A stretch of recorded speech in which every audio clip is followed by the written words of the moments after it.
Hi everyone! Today I'm showing you how to paint an Easter egg pattern in watercolor. You could use it as a card or as a decoration for Easter. I'm first drawing a stencil of a symmetrical egg by drawing one half of the egg on any kind of thin paper. It's a half of an oval shape with a pointy top. And then I'm folding the paper in half and cutting out the shape I drew, so when I unfold it, I get an egg shape. To make a more sturdy stencil, I trace it onto a piece of cardboard and cut it out. You can make a couple of different sizes of egg stencils if you want. I'm painting on A4 size paper and the stencils I made are about 4.5 and 5.5 centimeters tall.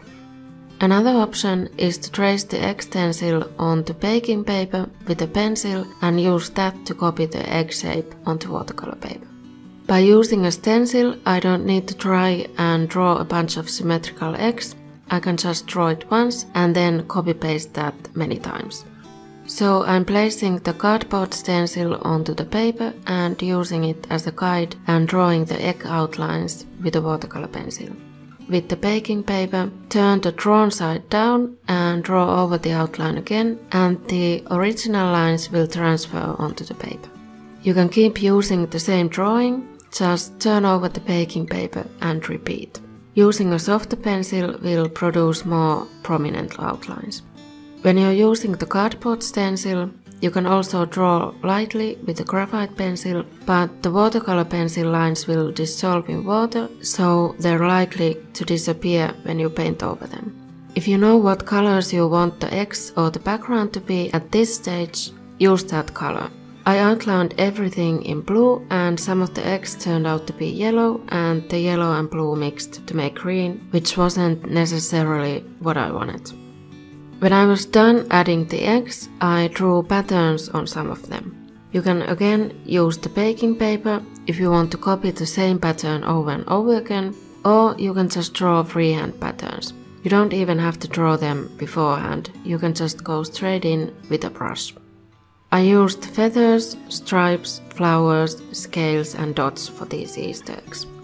I painted this with Cotman watercolors and I started by making the background pink. It's crimson red with a lot of water. Later on, I darkened the background, especially around the lighter eggs, to make them stand out more. When you paint in layers, start with the lightest color, cause you can't really go back and make something lighter. You can only go darker with watercolor. You can paint over the stripes or patterns over the light base layer with a different color or a more concentrated version of the same color. If you don't want the stripe colors to mix, leave in a thin strip of white paper between them. A simple way to paint a flower is just to dab 4 or 5 petals in a circle like I did for one of the purple eggs. You can also use negative space by leaving the base color for the pattern and painting a darker color around it as I did for the dots in the big yellow egg. I'm turning this watercolor painting into a repeating pattern for my Redbubble shop, but I'll do that in another video, a kind of a part 2 for this one, maybe next week. When this video goes up, it's still a couple of weeks early, but happy Easter in advance. Now let's peel off the tape and thank you so much for watching. Bye!